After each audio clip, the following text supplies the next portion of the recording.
کسی نے ایک سوال کیا ایمان ہوگا تو آزمائش، یہ ہم کو پتہ ہے، لیکن جب آزمائش آتی ہے تو صبر نہیں آتا، بہت کوشش کرتے ہیں لیکن جسم صبر کے لیے ساتھ نہیں دیتا، ڈر لگتا ہے کہ ہمیں ایمان سے دور تو نہیں جا رہے ہیں۔ ایک اچھا سوال کسی نے کیا کہ خاتون، چونکہ میں جو سوال کاغذ پر آئیں گے میں خواتین کی سمجھوں گا تو ان کی نفسیات کے اعتبار سے انہی کے واقعات اور انہی کے مطابق حل دینے کی کوشش کروں گا۔ چونکہ انہوں نے سوال کیا کہ ہم ایمان سمجھتے تو ہیں کہ ایمان ہے تو آزمائش تو آئیں گی، لیکن اس کے باوجود بھی جب آزمائش اللہ دے دیتا ہے تو صبر جسم کو نہیں ہوتا، جسم کیا کرتا ہے، ریئیکٹ کرتا ہے اور ناشکری پہ اتر جاتا ہے۔ تو ایسے معاملے میں کیا کریں؟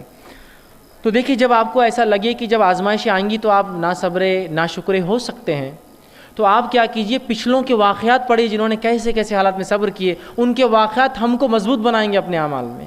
آئیے مثال سے دیتا ہوں، ایک بات مثال سے سمجھاتا ہوں۔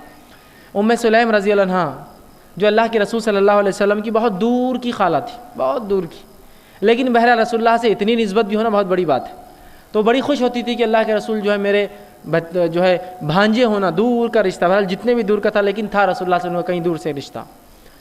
ان کے تعلق سے انس بن مالک کی والدہ ہے، یاد رکھیے، ام سلیم رضی اللہ عنہا۔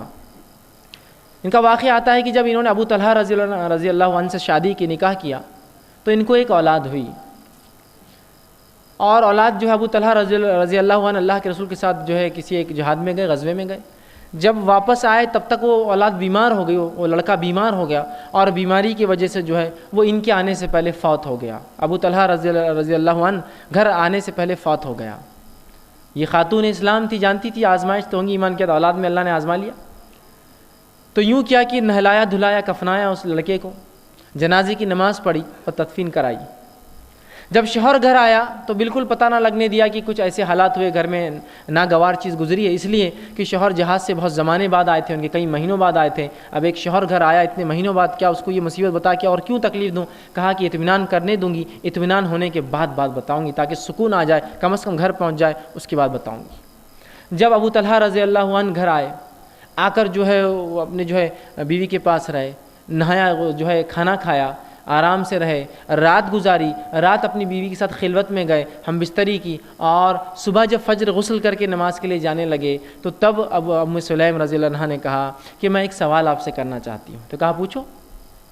کہا اگر تمہیں کوئی چیز کوئی شخص دے دے تو تم واپس کیسے دو گے، اس کو لوٹاؤں گے کیسے وہ چیز کو؟ تو کہا جتنی جیسی دی ویسے یا اس سے اچھا لوٹاؤں گا۔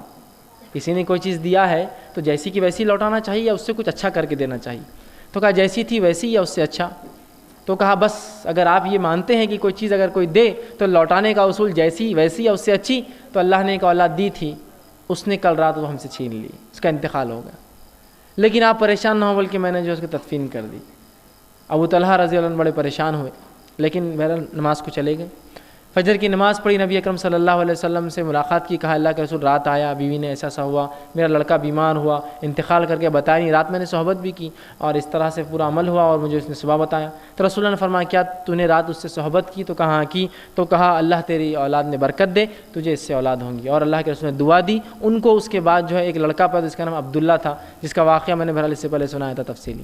تو عبداللہ بہرحال ان سے پیدا ہوئے۔ تو یہاں دیکھیے اس خاتون کا واقعہ کتنی نصیحت ہے، کتنے صبر اور کتنے شکر کا واقعہ ہے۔ یہ عورت ہی ہے نا، نفسیاتی طور سے کمزور ہے یہ، لیکن اس کے باوجود بھی اگر کوئی عام عورت ہوتی شاید چیختی چلاتی روتی پلاتی، چونکہ اس کا شوہر اب آ گیا، رشتہ دار آنے کے بعد تو لوگ اور غم اظہار کرتے ہیں، لیکن یہ عورت جانتی تھی کہ اگر میرے شوہر کو یہ کروں گی تو پہلے ہی پریشان حال، کئی مہینوں کے بعد جہاد سے مصیبتوں سے وہ آیا ہے گھر، تکلیف کیوں دوں؟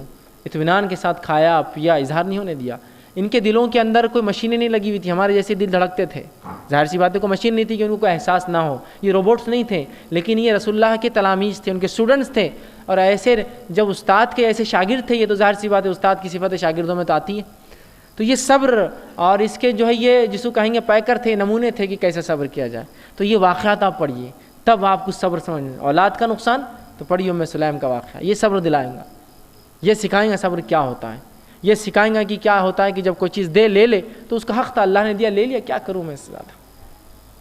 حالانکہ چاہتی تو آنسو بہا سکتی تھی، شریعت اس کی اجازت دیتی ہے کہ کسی کو تکلیف ہو تو آنسو بہا لے، لیکن جو ہے انسان برا بھلا کہے، تقدیر کو کوسے، یہ برا ہے، آنسو بہا سکتا ہے، نبی اکرم صلی اللہ علیہ وسلم کے ایک بیٹے کا انتقال ہوا. جب آپ تدفین کے لیے گئے تو صحابہ نے دیکھا آپ کے آنکھ سے آنسو گر رہے. تو صحابہ کو تعجب ہو کہ اللہ کے رسول آپ روتے ہیں؟ آپ تو ہم کو تعلیم دیتے ہیں صبر کی. تو کہا یہ صبر کے خلاف نہیں میرا رونا, یہ تو رحمت ہے جو اللہ نے دل میں دے رکھی ہے, اور بہت کم لوگوں کو ایسی رحمت ملتی ہے دل میں جو آنسوؤں کے ذریعے انسان کی آنکھوں سے نکلتی ہے. تو کہا یہ تو رحمت ہے جو میری آنکھوں سے نکل رہی ہے. تو یہ صبر کے خلاف نہیں رو لینا, لیکن صبر کے خلاف یہ ہوگا کہ ہمارا ہی گھر ملا تھا, کہ ہم ہی ملے تھے, کیا مصیبتیں ہم پہ ہی آتی ہے فلاں, یہ صبر کے خلاف ہے. تو صبر کیجئے اور ایسے واقعات پڑھیے. جب ان لوگوں کے واقعات پڑھ کے ان کے نقصانات کو آپ دیکھیں گے اور ان کے صبر کو دیکھیں گے اور اس کے باوجود ان کے شکر کو دیکھیں گے اور اللہ نے کیا بدلہ دیا اس صبر کا جب دیکھیں گے اس دنیا اور آخرت میں, تو بہرحال بہت زبردست ان کے لیے بدلے ہوں گے. تو پھر ہمیں بھی ہماری نفسوں میں بھی ایک جوش و جذبہ آئیں گا, ہم بھی ایسی قربانیاں دیں اور آزمائشوں پہ اپنی نفس کو صبر کی طرف متوجہ کریں. تو اللہ کی کتاب کی تعلیم حاصل کیجیے, نبی اکرم صلی اللہ علیہ وسلم کے زمانے جو ہے احادیث کا جو مطالعہ کیجیے, جس میں بہترین صبر کے شکر کے واقعات آئیں گے. ان واقعات کو پڑھنے سے ہماری نفس میں بھی شکر ہوگا, اور جب ہم سمجھتے ہیں کہ آزمائش آئیں گی ایمان ہے, اور جب آزمائش آ جائیں گی تو یہ واقعات ہم کو مضبوط کریں گے کہ اگر وہ لوگ صبر کر سکتے ہیں ہم بھی کوشش کریں گے اپنے رب کو خوش کرنے کے لیے. اور جب بھی آپ اور ہم صبر کریں, یاد رکھیے اس کے لیے نیت ضرور کریں, اس صبر کا بدلہ طلب کریں اللہ سے, ہمیشہ طلب کرنا, کیونکہ صبر کا بدلہ سوائے جنت کے اور کچھ نہیں. یاد رکھیے طلب کرنا ہے, اللہ میں صبر کر رہا ہوں اس پر, مجھے تو اس کا بدلہ دے. اس لیے کہ رسول نے فرمایا کہ احتساب ہونا, صبر کے ساتھ احتساب کرے. احتساب یہ کہ اللہ بدلہ دے مجھے اس کا. تو صبر کیجیے اور بدلہ طلب کیجیے, دیکھیے, اور صبر کا بدلہ سوائے جنت کی اور کچھ بھی نہیں. یاد رکھیے. تو کوشش کریں ہم صبر کریں, تو یہ واقعات ہمیں صبر کی طرف متوجہ کریں گے.